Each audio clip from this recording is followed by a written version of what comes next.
There's a pretty one, Ulysses.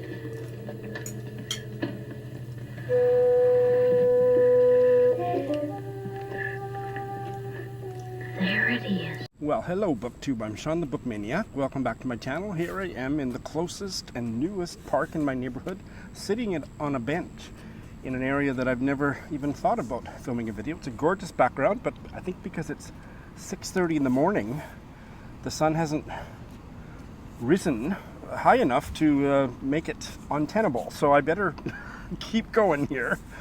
I am awake this early. I've been awake for about 2 hours because I have my pretty much chronic insomnia has been exacerbated up to my nipples because of the vaccination. So yesterday was day 14. I am now fully vaccinated with the waiting period over, and I am still dealing with probably the same level of vax fog, which I guess is the term. I was calling it brain fog. I think it is the same thing, but I found something online last night.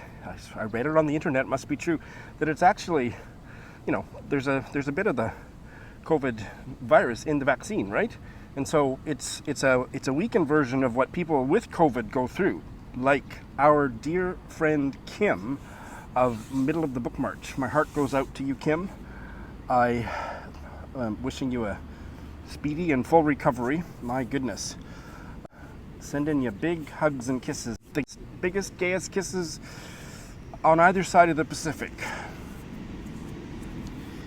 If you haven't seen Kim's video, she and her entire family, I guess not her entire family, but her husband and daughter, all of them fully vaccinated, got COVID.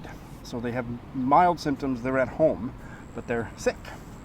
And the way she described her brain fog is exactly what I've had for 2 weeks. Now, most people have this brain fog for a much shorter period, and after my first Pfizer vaccination shot, a month or 6 weeks, 5 weeks ago, I had it quite strong. 4 days, I was done.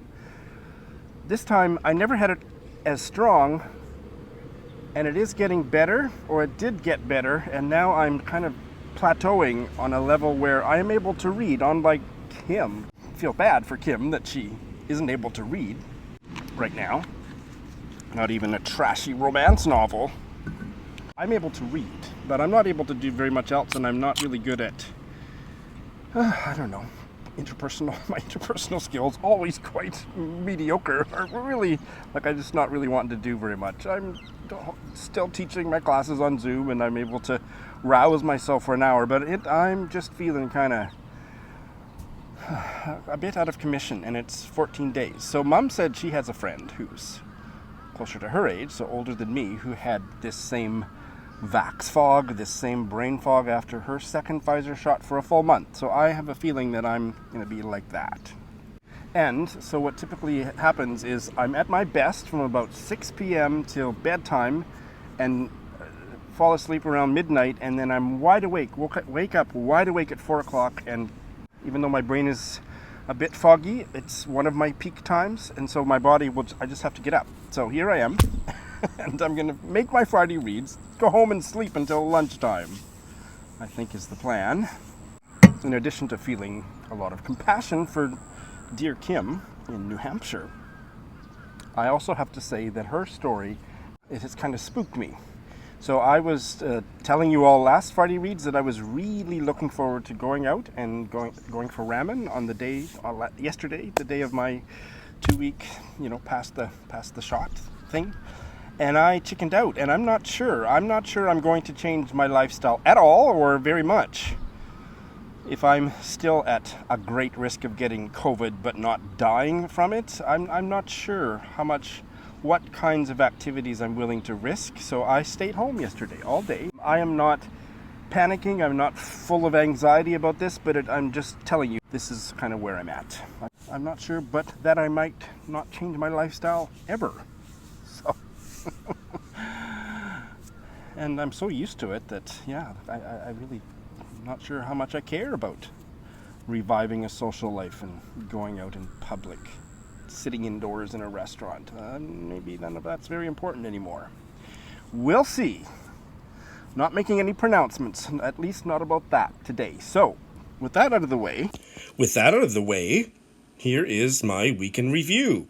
Got some great camera flip videos came in this week. I'm looking for more people, looking for more camera flip videos. Get them to me. Mary Seacole, born 1805 in Jamaica, died in 1881 in London. Wikipedia describes her as a British-Jamaican nurse, healer, and businesswoman. You go, girl. I love that. Instagram has this 6 countries, 6 books thing, and I'm going to do 6 continents, 6 books. So for every continent, I'm going to choose one book, which is one of the many books written in those continents. Okay, so I'm going to start with Oceania. Oceania is Australia, New Zealand, all the islands around. In this collection of poetry, just glancing through it, I see that there are quite a number of Indigenous words. So let me just see in this poem. I'll just glance down. Nahiwawewen, that means Cree language. Anishnabemowen, that's Ojibwe language. Amik, I know that's beaver. Skonan, I don't understand. Nimama is my mother. A couple weeks later after I filmed the video, and I realized as I was editing it, I forgot prompt number 7. Friends with benefits. Sean the Book Maniac forgetting about friends with benefits is like pizzeria forgetting about cheese. But let's Congratulations to Sean the Book Maniac from everyone at Epop Press on the 4th anniversary of his book blog. This year, we have published 3 fantastic new titles. Anyway, the idea is that in order for them to become married or wed, one has to turn into a man. And this can happen by fasting and praying or whatever. But basically, once one does enough penance, God grants one of the women, a swell appendage. Penis for a penance. I got stuff to tell you in the reading department. I've had a darn good week of reading, actually. I have no bails, and I finished 2 books. No, I finished 3, so let me tell you about this one first. I am planning to do a full review of Indigenous Rights, a guide to First Nations, Métis, and Inuit issues in Canada by Chelsea Vowel. I would say this ties with Thomas King's The Inconvenient Indian as the best book about Indigenous issues I have ever read. This was a long-term buddy read with Heidi of My Reading Life. We loved it. 5 stars. It is written much like the tone that Thomas King takes in Inconvenient Indian. She has a breezy style and she is playful, alongside the very justifiable indignation about what a shithole country Canada is.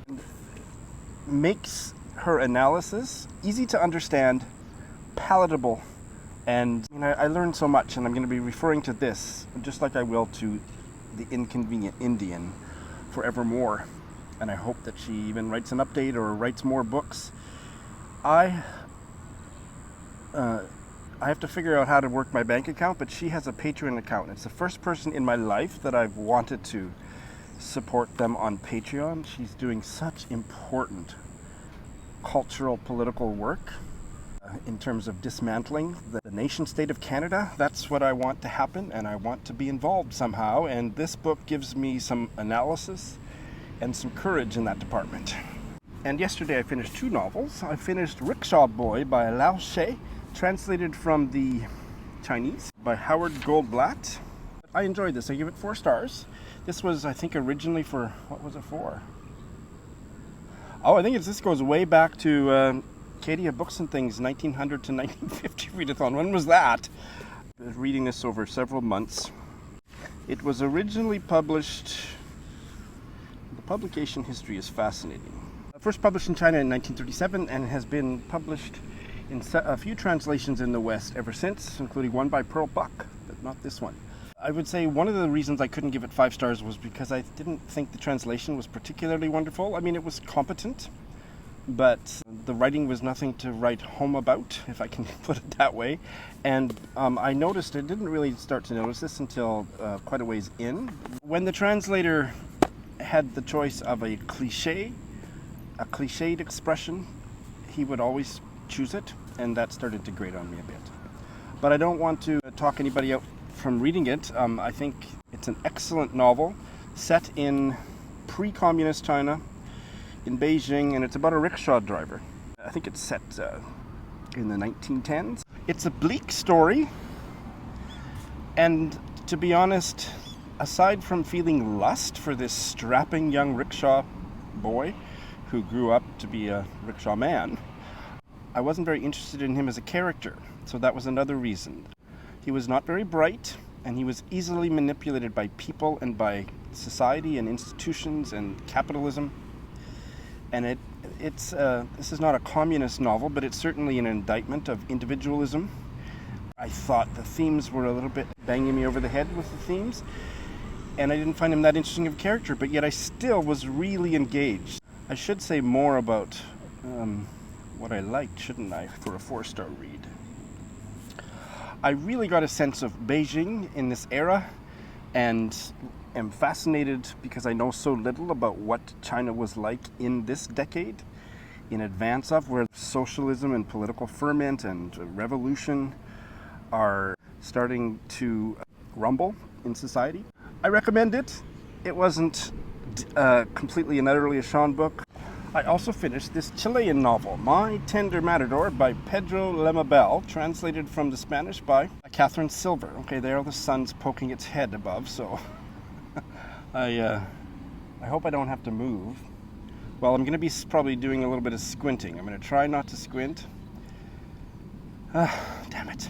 Anyway, I didn't like this very much. By the end, I'm going to put a link to Mark Nash extolling the virtues of this novel in a Friday Reads, I believe it was in April, because he loved it, and he put a comment on my Friday Reads, I think last week, to say that it might be one of his books of the year, and I didn't like it very well.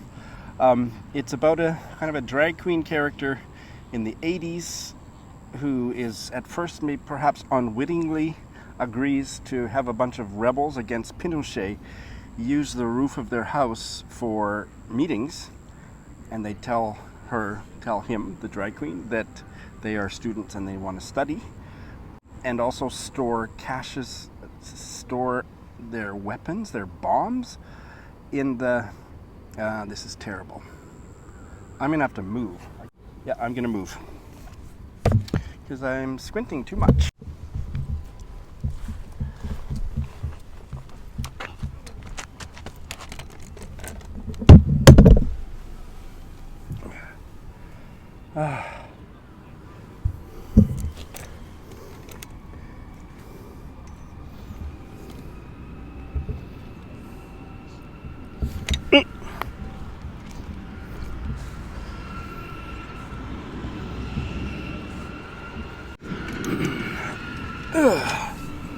Well, I tried to move and it's no better. So, yeah, I'm gonna have to, I'm totally washed out. I'm gonna have to move to another location to finish this freaking video. All right, well, I had to walk quite a ways to find a place that was better with shade. That new park is such a pretty little park. I've vlogged it several times, but it's terrible because there's no trees or anything on the east side, and it's low, and it's just this big expanse of open sky. This neighborhood where I live has a lot of open sky, which I had never seen anywhere else in Tokyo. So if there's no clouds and the sun is shining, it's just too bright for me anywhere in the park, anywhere. So I walked to this other park. So let's continue. Yeah, so I feel bad for giving a mediocre review, but that was my experience of this book, which I did for Invisible Cities. The thing I disliked the most was that Pinochet and his wife were characters in the novel, and I don't like that in general, and I thought it was horrifically badly done. Their characterization just grated on me. They were rendered as comic figures, and I don't know why the author, who is Chilean, changed details about their lives. Pinochet's wife, who's still alive, Wikipedia tells me, aged about 98. She came from an elite family of Chile, just like Pinochet did, but she is made out to be almost a peasant girl that he picked up one day in a pub or something. So I don't know why details were changed. I don't know why the comic element of their story rendered them just like comic figures, and I suppose there would be a certain satisfaction for a politically minded Chilean writer to get his revenge that way, but it was boring. It just read like he was a henpecked husband with no power. Yeah, I thought it was stupid.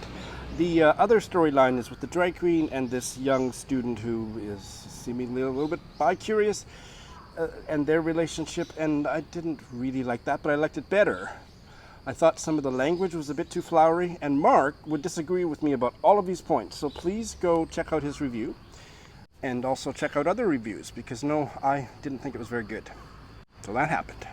I have started the two that I told you I would be starting. I have started Ursula Orange's 1944 novel, Company in the Evening, and it is, so far, I'm not that far into it, 40 pages. I have to read half of this book this weekend. An item on my to-do list, which absolutely delights me. I'm loving it as much as the other two. It's really good. So it's about a divorcee.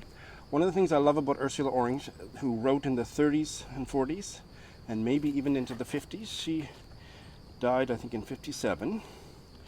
Her last novel was 1945. Her female protagonists are fabulously emblematic of the social change that was happening in the UK and elsewhere in the West during these decades.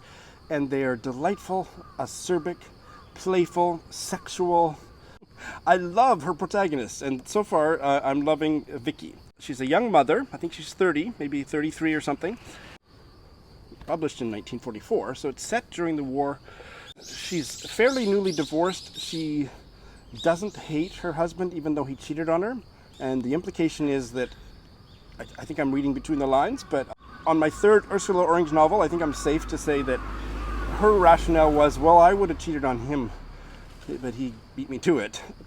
That's kind of her attitude. So she doesn't really have hard feelings. She's valuing her independence. She's working for a literary agency, placing stories with women's magazines. She's got a young daughter. So Ursula Orange, I don't know if she was ever separated from her husband, but she certainly was still married to him when she died.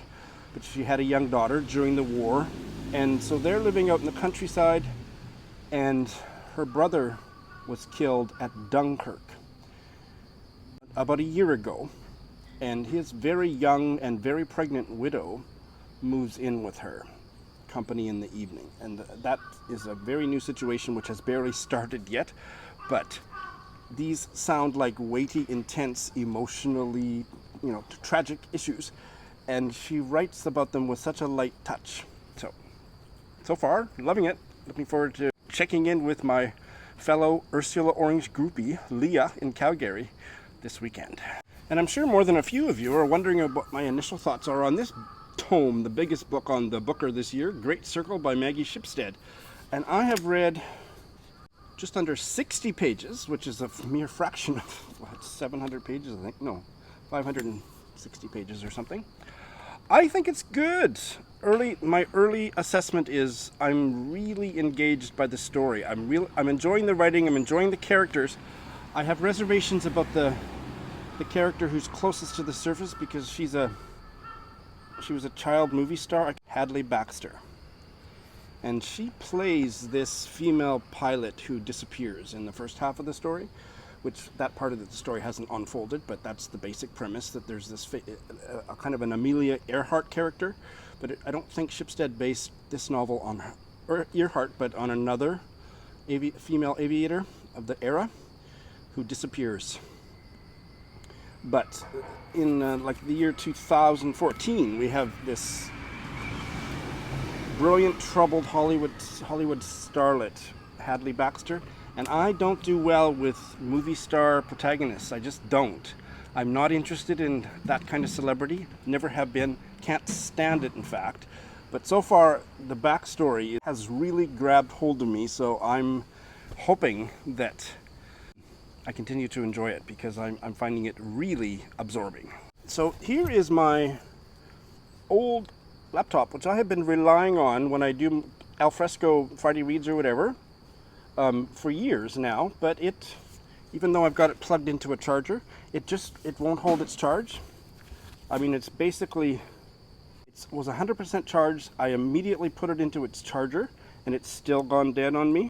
So I have to throw this iPad in the trash. It's just, well, no, it still works when it's plugged into an electrical outlet, but it doesn't hold its charge even when it's plugged into a portable charger. So I can't use it for Friday reads, which means my Friday reads are going to be, even from now on, because I don't have an iPhone, I don't have a smartphone, I don't even have a printer. When I first started on BookTube, I used to print out notes. What a waste of paper. But once I got the new iPad, I started using the old iPad as my reference. And I'm not going to be able to do that anymore. So I'm going to have to keep stuff in my head, or put it in later when I get back home and realize I've forgotten. So that sucks, because I was just starting to tell you about something, and yeah, I'm frustrated, and certainly can't afford to buy a new tablet just to have for this purpose, because otherwise I don't need it for anything. Maddening. I guess I could handwrite some notes. Oh my goodness. Anyway, so I finished 2, so I get to start 1. And the one I'm going to start is the cool book that the buzziest book on BookTube and elsewhere. Can you guess? This weekend, I'm going to start reading Sally Rooney's new novel, Beautiful World, Where Are You? It's gotten good reviews from people that hated the first 2, I think. It's gotten fairly consistently 4-star reviews. I'm going to do a bite-sized book chat with a very special guest this afternoon, so it'll definitely go up on next week's. I wanted to get that bite-sized book chat in before I started reading it, and she gave it 4 stars. Stay tuned for that interview. Spoiler alert, it's not Britta. So I'm really excited about this. I've heard mixed things too, but I haven't heard that anybody really hated it. I mean, I don't follow the reviews very closely, because you know how I am. That cook with the inviolate cocoon and so on, but really looking forward to getting into this one. Well, because my iPad's dead, I can't refer to this chart, but the Mooks and Gripes book bucket poll is finished. So, hands down, the 2 winners of the books that I now promise to read by the end of 2022 are, the one that got the most votes, I believe it was 36%, was Vikram Seth's Suitable Boy. So I'm going to start that one on New Year's Day and hopefully finish it by New Year's Eve of 2022. That's a chunky bugger, but I'm really excited to be reading it. And the second one was East of Eden, which I'm also really excited about. But as I watched the results come in, there was a whole bunch of kind of tied for 3rd place, and some of those I found myself starting to root for. So there's a voice in my head that's saying, Sean, you can ignore the result of the poll and read whatever is most appealing to you, because I was kind of rooting for the Margaret Lawrence Manawaka series. Several of my Litzy besties are buddy reading that series of Canadian novels by Margaret Lawrence right now on Litzy, and I'm feeling FOMO about it, and so I may start that series too, but I'm under no contractual obligation with you, dear subscribers, about those. But I am about Suitable Boy and East of Eden. Looking forward to it. Happy reading, everyone. Thanks for watching.